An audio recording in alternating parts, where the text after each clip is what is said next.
Are 30 days enough to clear June 2024 CS exams? तो जून 2024 exams को अब एग्जैक्टली 30 डेज बाकी है, लास्ट 30 डेज है ये, और मैं उम्मीद करता हूँ आप आपका 110% एफर्ट्स डाल के पढ़ाई कर रहे हो। आज का वीडियो अपलोड करने का मेरा कोई प्लान नहीं था, बट सिचुएशन अभी ऐसा है, इतने सारे स्टूडेंट्स हैं जिनका 10%, किसी का 20%, किसी का 30% सिलेबस बाकी है। ये मैं सिलेबस कवर करने की बात कर रहा हूँ, रिवीजन तो छोड़ो, अभी तक उनका सिलेबस कंप्लीट नहीं हुआ। तो ऐसे स्टूडेंट्स कैसे ये लास्ट 30 डेज में, क्या वो लास्ट 30 डेज में सिलेबस कवर कर सकते हैं? अगर हाँ तो कैसे कर सकते हैं, और कैसे अपना एग्जाम जून 2024 में क्लियर कर सकते हैं, वही डिस्कस करेंगे आज हम ये वीडियो में। तो आज जो सिचुएशन में आप हो वो एग्जैक्टली सेम सिचुएशन में मैं भी था। इनफैक्ट इससे भी बुरा सिचुएशन था मेरा, जब मेरा फर्स्ट अटेम्प्ट था सीएस एग्जीक्यूटिव का। मैंने प्रोफेशनल रैंक के साथ क्लियर किया है, बट मैं आपको बताना चाहता हूँ एग्जीक्यूटिव मैंने एक एक ग्रुप करके क्लियर किया था। तो जून 2018 की बात है, जून 2018 में मेरा पहला अटेम्प्ट था सीएस एग्जीक्यूटिव का, और वो मैंने 20 डेज में प्रिपेयर करके कंप्लीट किया था। तो 20 दिन में कैसे मैंने एक ग्रुप कंप्लीट किया सीएस एग्जीक्यूटिव का, वही स्ट्रैटेजी मैं आपके साथ शेयर करूंगा। एक 5 स्टेप का रोड मैप है जो मैं आपके साथ शेयर करूंगा, ताकि आपके पास तो 10 दिन एक्स्ट्रा है, मतलब आपके पास अभी एक पूरा एक महीना है। मेरे पास तब 20 डेज ही थे, लास्ट 20 डेज थे जून 2018 अटेम्प्ट के पहले। आपके पास पूरा एक महीना है, तो कैसे वो जो 5 स्टेप रोड मैप है वो फॉलो करके आप आपका एग्जाम क्लियर कर सकते हो, वही मैं अब बताऊंगा आपको ये वीडियो में। मेन 5 स्टेप रोड मैप बताऊँ उसके पहले मैं आपको बताना चाहता हूँ कि अभी जो आप सिचुएशन में हो, वो सिचुएशन से पास होने तक का जो जर्नी है वो थोड़ा चैलेंजिंग होगा, आसान नहीं होगा, बट पॉसिबल है। तो इसके लिए आपको बहुत ज़्यादा पढ़ाई करना पड़ेगा। अगर आप सोच रहे हो कि ठीक है 9, 10, 11 घंटे पढ़ के हम पास हो जाएंगे, तो ऐसा नहीं है, आपको ज़्यादा पुश करना पड़ेगा, क्योंकि अभी आपके पास टाइम ही नहीं है। सिंपल लॉजिक है कि टाइम ही नहीं है। 30 दिन के बाद तो आपके हाथ में क्वेश्चन पेपर होगा फर्स्ट एग्जाम का। तो इसलिए ऐसा नहीं आप सोच सकते हो कि 8, 9, 10, 11 घंटे पढ़ाई करके मैं पास हो जाऊँगा, ऐसा नहीं है। आपको ज़्यादा पुश करना पड़ेगा। 14 to 15 आवर्स अप्रोक्सीमेटली आपको खुद को पुश करना पड़ेगा, ताकि जितना भी टाइम बचा है उसमें आप आपका बेस्ट वे में वो टाइम को यूज़ कर सको और एग्जाम क्लियर कर सको। अब मैं आपको जो प्रॉपर 5 स्टेप रोड मैप है जो मैंने फॉलो किया था वो आपको मैं बताता हूँ। सबसे फर्स्ट स्टेप है कि आपके पास क्लैरिटी होना चाहिए ये सिचुएशन में कि आप एक ग्रुप के लिए अपीयर करोगे या 2 ग्रुप के लिए, और वो डिसीजन को आपको फिर फॉलो करना है। फिर पीछे मुड़ के नहीं देखना है, वापस नहीं सोचना है एक ग्रुप दूँ 2 ग्रुप दूँ। यहाँ पे आपको प्रैक्टिकल होना बहुत ज़्यादा इंपॉर्टेंट है, क्योंकि कॉन्फिडेंस अच्छी चीज़ है, बट ओवर कॉन्फिडेंस अगर आप रखोगे ये सिचुएशन में तो वो हेल्प नहीं करेगा, क्योंकि प्रैक्टिकली सिर्फ 30 डेज है आपके पास। तो यहाँ पे मैं आपको एक सिंपल चीज़ बताता हूँ। देखो, अगर एज ऑफ नाउ जब भी आप ये वीडियो देख रहे हो तभी आपका मोर देन 50% सिलेबस अगर अभी तक बाकी है, तो आपको एक ही ग्रुप देना चाहिए। सपोज आप दोनों ग्रुप के लिए सोच रहे थे और आपका एक ग्रुप पूरा बचा हुआ है, अभी तक आपने उसको टच भी नहीं किया, तो फिर आपको रिस्क नहीं लेना चाहिए, आपको एक ही ग्रुप देना चाहिए। या फिर सपोज आपका एक ही ग्रुप है, मतलब सेकंड ग्रुप आप वैसे भी नहीं देने वाले थे, एक ही ग्रुप देने वाले थे, और वो ग्रुप में आपका मोर देन 50% सिलेबस बाकी है, तो आपको वो एक ग्रुप पे ही फोकस करना है। सेकंड ग्रुप देने के बारे में आपको सोचना नहीं है, क्योंकि कॉन्फिडेंस आपको मेंटेन रखना है, बट ऐसा नहीं कि आप ओवर कॉन्फिडेंस में 2 ग्रुप का सोच रहे हो, फिर एक ग्रुप भी नहीं हो रहा है, 1 ग्रुप का भी सिलेबस कंप्लीट नहीं हो रहा है, सेकंड का भी कंप्लीट नहीं हो रहा है। तो यहाँ पे आपको पहले तो डिसाइड करना है, मैंने आपको बता दिया कौन से बेसिस पे डिसाइड करना है।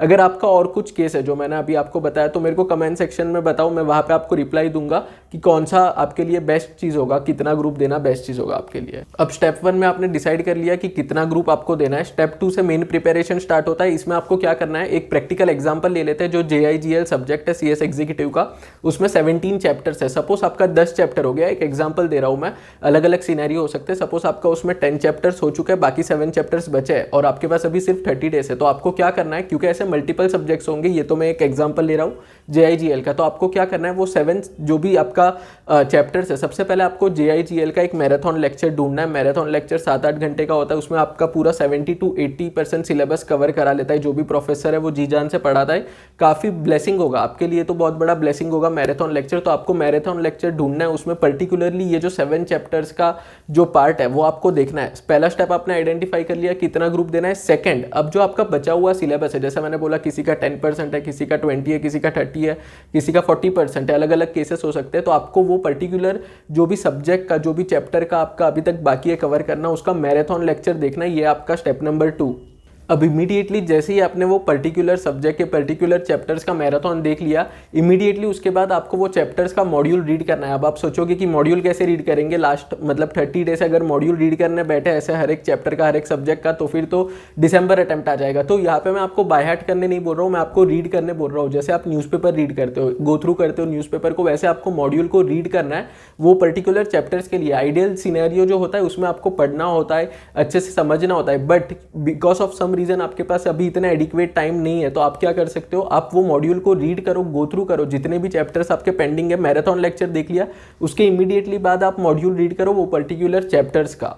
अब इसका लॉजिक मैं आपको बताता हूँ। सपोज वो चैप्टर्स आप कवर करके नहीं जाते हो क्योंकि आपके पास टाइम नहीं है, और वो जो 7 चैप्टर्स, वही जो आपको मैं JIGL का एग्जांपल दे रहा हूँ स्टार्टिंग से, उसी को कंटिन्यू करते हैं, वो 7 चैप्टर्स में से सपोज 30 मार्क्स का आपका क्वेश्चन पेपर में आ जाता है।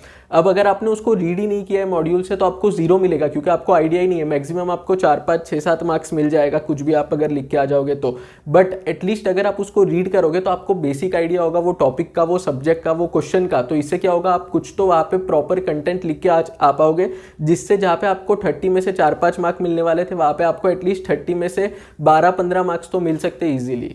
अब 4th स्टेप में आपको क्या करना है, वो पर्टिकुलर सब्जेक्ट है, जैसे हम एग्जांपल ले रहे हैं JIGL का, तो JIGL का आपको लास्ट 2 टर्म, इमीडिएट जो पिछले 2 टर्म है उसका पेपर सॉल्व करना है। अब यहाँ पे भी आइडियल सिनेरियो में आप ज़्यादा टर्म के पेपर सॉल्व करो तो बेटर रहता है, बट क्योंकि हमारे पास अभी इतना टाइम नहीं है, फॉर सम रीज़न हम कैचअप नहीं कर पाए प्रीवियसली, अभी हमारे पास जो टाइम है वो हमको देखना है कैसे प्लान करना है। तो आपको क्या करना है, इमीडिएट जो पिछले 2 टर्म है उसका पेपर आपको सॉल्व करना है, क्योंकि जब आप पेपर सॉल्व करोगे तो आपको पता चलेगा कि कैसे क्वेश्चन आते हैं वो पर्टिकुलर चैप्टर में से, कितना इंपॉर्टेंट है कौन सा चैप्टर। ये 4 स्टेप फॉलो करने के बाद लास्ट चीज आपको क्या करना है, जब आपने एक बार देख लिया जो क्वेश्चन पेपर है, सॉल्व कर लिया, अगर सपोज क्वेश्चन पेपर सॉल्व करने का भी आपको लग रहा है कि टाइम नहीं है, तो आप उसको गो थ्रू करो अच्छे से, प्रॉपरली ध्यान लगा के।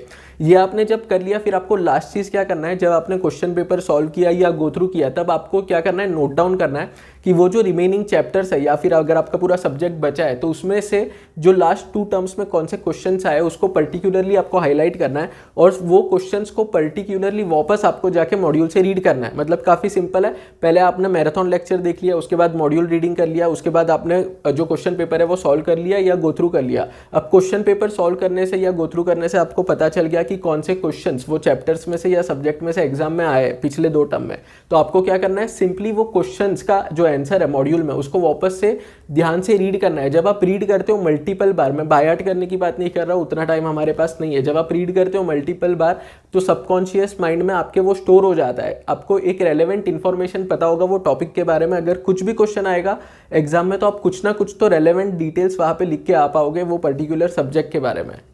सो ये 5 स्टेप्स आपको फॉलो करने हैं। आपके पास हारने के लिए कुछ भी नहीं है, मतलब यहाँ से आप जीत ही सकते हो, मतलब वैसे भी आप क्या हारोगे क्योंकि लास्ट 30 डेज है, so you have nothing to lose. तो इसमें आपको मैं वापस एक समअप करके बता देता हूँ। सबसे पहले डिसाइड करना है कितने ग्रुप दे रहे हो, कॉन्फिडेंस रखना है, ओवर कॉन्फिडेंस नहीं रखना है, डिसाइड कर लो कितने ग्रुप देना है। सेकंड, मैराथन लेक्चर देख लो, जितना भी सिलेबस बचा हुआ है उसका मैराथन लेक्चर देख लो। उसके बाद इमीडिएटली वो सब्जेक्ट का वो या फिर वो चैप्टर जितने बचे हैं उसका आपको मॉड्यूल रीडिंग करना है। उसके बाद आपको क्वेश्चन पेपर सॉल्व करना है या फिर गो थ्रू करना है। कम टाइम है तो गो थ्रू कर लो, अगर आपको लग रहा है कि एक ही मॉड्यूल है ठीक है सॉल्व भी कर सकते हैं, 2 ही टर्म का है तो सॉल्व कर लो। उसके बाद जो क्वेश्चंस आए थे वो क्वेश्चन पेपर में उसको वापस से आपको मॉड्यूल में जाके रीड करना है। यह है पूरा 5 स्टेप रोड मैप।